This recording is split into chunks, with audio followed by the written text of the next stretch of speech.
Once again, we follow the very beginnings of the infamous Phantom Troop. Sadly, it's an origin story filled with suffering, and in this one, we find out exactly why.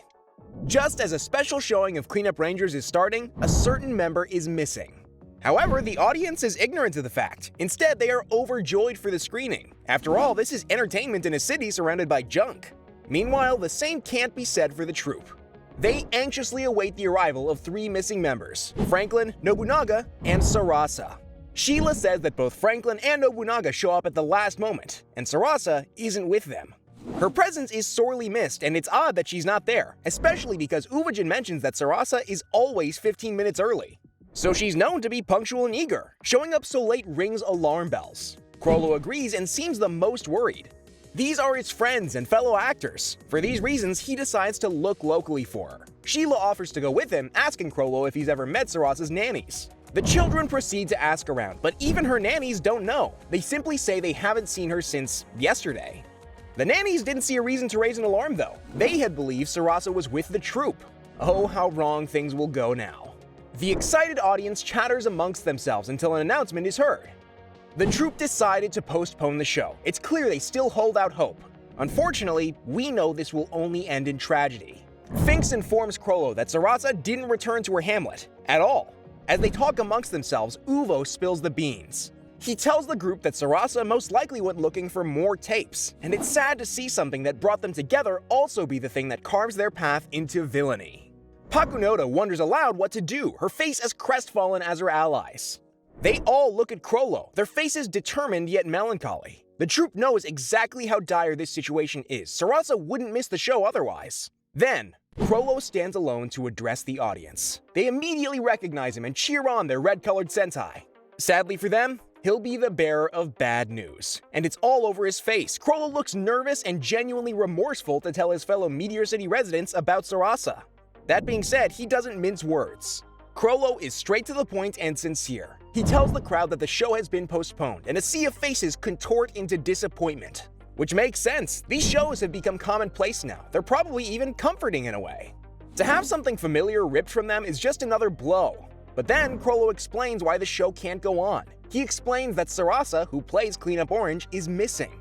Not only that, but she's been missing since yesterday. She was supposed to go back to her hamlet but never made it there, so only the worst can be assumed. Everyone's faces drop. It goes from childish dismay to genuine surprise and shock. They all stare at Chrollo wide-eyed as he continues. He mentions the child abductions that have been going on. They're increasing, which means Sarasa could have been a victim. Though, Chrollo still blames himself. He says that despite knowing about the kidnappings, he still let her go alone. He feels as if he failed her, especially because he provided no safety. He nervously holds on to his shorts, and it's a small gesture, but it shows that Chrollo is still just a kid. But then, he says something rather adult. Chrollo takes complete and full responsibility for Sarasa's disappearance. Even though he isn't necessarily to blame, he's still willing to hold himself to that standard. The other children sit quietly while Chrollo speaks, too stunned and saddened to talk. Finally, Chrollo says Sarasa being missing is why they must postpone, so they need to find her. He bows to the audience, apologizing once again for the postponement. Thankfully, the crowd isn't silent for long. Right after Chrollo concludes his speech, they immediately begin to speak up. Multiple hands shoot up as they offer to look for Sarasa. There's a chorus of "I'll help, let me help too" that follows. Chrollo is blown away by their response. He's at a loss for words at first. He thanks them, but says it's too dangerous. Once again, we see how pure-hearted Chrollo is at first. He's distraught due to Sarasa's disappearance. No doubt he feels responsible for it. Yet he's denying help from his peers, all because he doesn't want them to go missing too. From the crowd, Uvo shouts that they'll get the help of the hamlet. They'll talk to the nannies first and then enlist the help of the men's union. He also says that no one will resist helping if they mention Chrollo. He's issuing a call to action and an action plan. Uvo won't let Sarasa stay missing, nor will he let his friend shoulder it alone.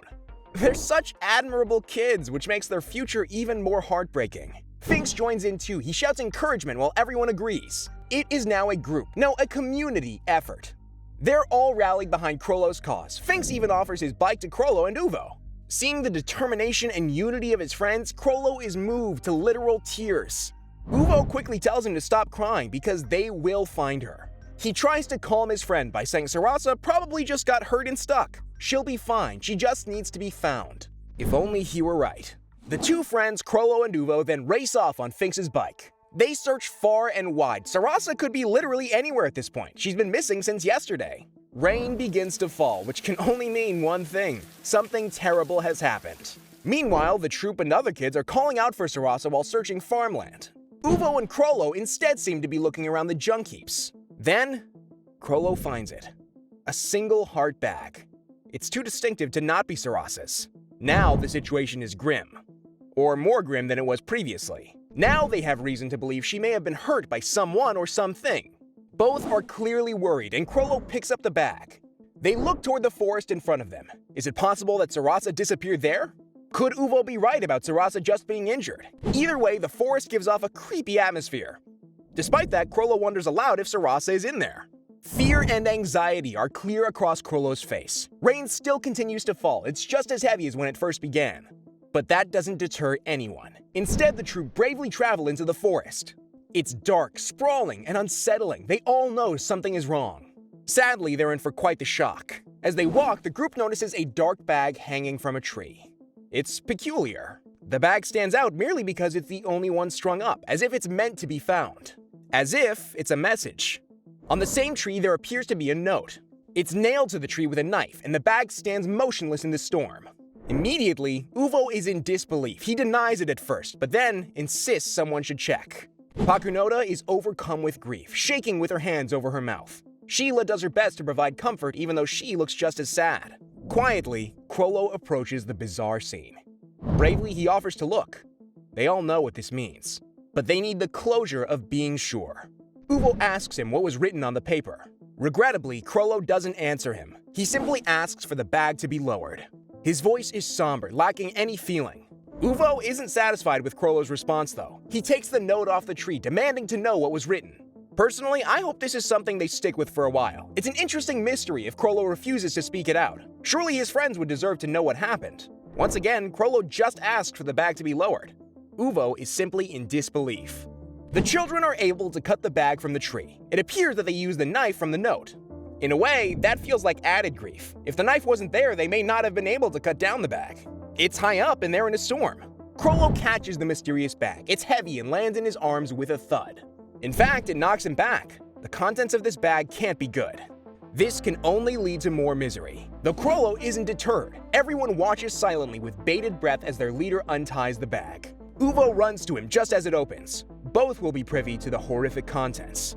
Inside is a familiar shape, a familiar body. Ultimately, it's a friend.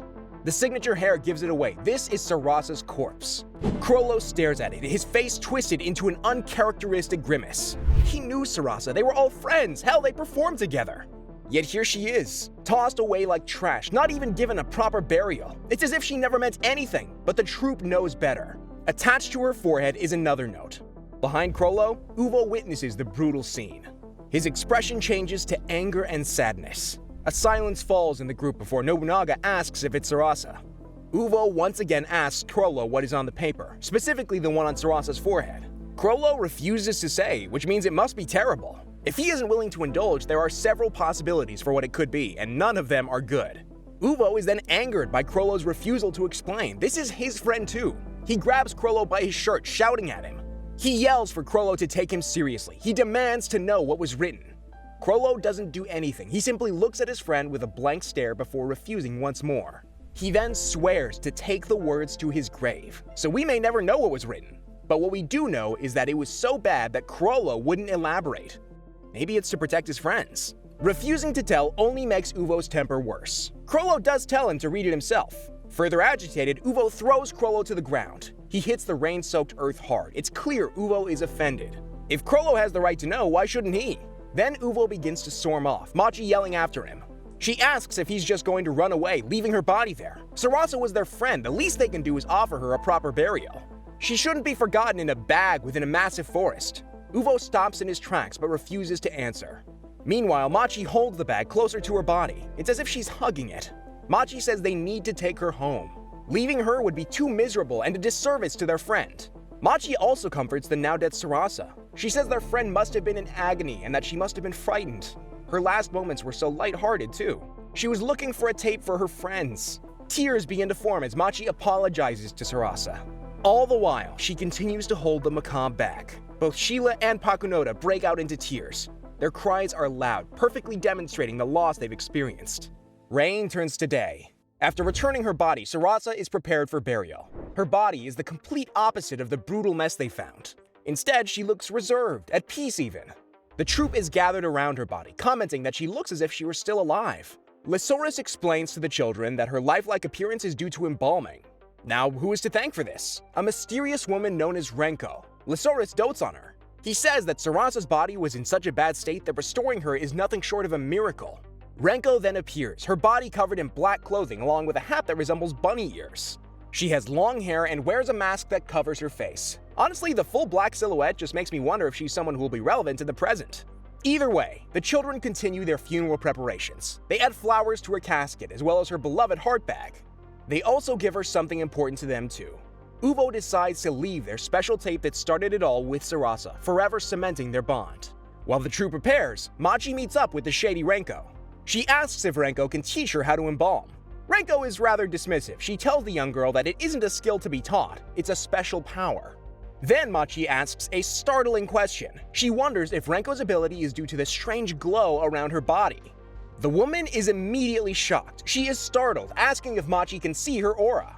She stares point blank at the child, clearly interested in her now. Renko sees Machi's blue eyes and states that they make her uncomfortable. An interesting comment considering she expressed disbelief regarding her own aura. But she also gives an invitation. Renko tells Machi that if she can get permission, she can come visit. She gives the child a lanyard, telling her to get on the last bus and ask for Misty Forest Valley. As the strange woman leaves, Machi is entranced. All she can think about is the peculiar glow she just saw. Clearly, this is Nen, a very useful ability for Machi. She's able to see without training, meaning she could very well be a natural. At Sarasa's grave, Uvo and Chrollo talk. Chrollo asks if his friend can wait 3 years to sort out the city's problems. He hopes that by age 14, he'll have figured out a proper system. Uvo doesn't budge. He insists upon leaving to avenge Sarasa. Chrollo attempts to dissuade him. He tells his friend that revenge now is useless. Besides, he already promised to see the world with him. Uvo shoots back that 3 years won't change anything in the city. Yet Chrollo disagrees. He talks about the fact that technology is changing. Communication is becoming an infrastructure.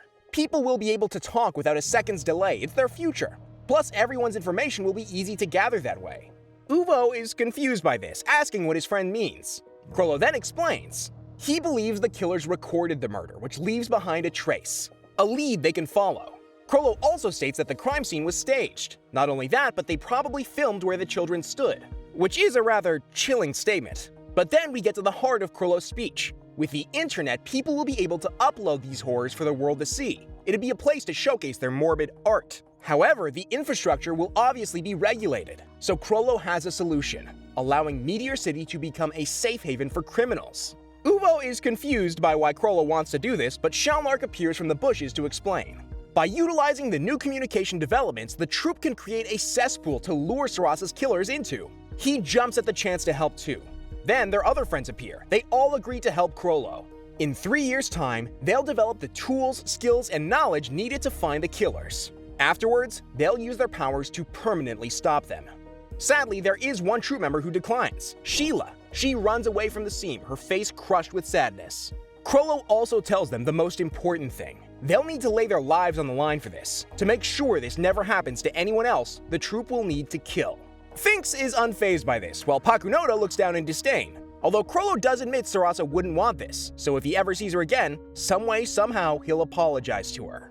In the same breath, he says he will never forgive the people who killed her. Admirable in a way. He goes on to say that he can't envision these people repenting for their crimes, so this is the only way. This drastic measure is their only hope to avenge Sarasa. Chrollo vows to live as a villain, someone everyone will fear. He promises that the lowlifes that killed Sarasa will be afraid to even enter Meteor City.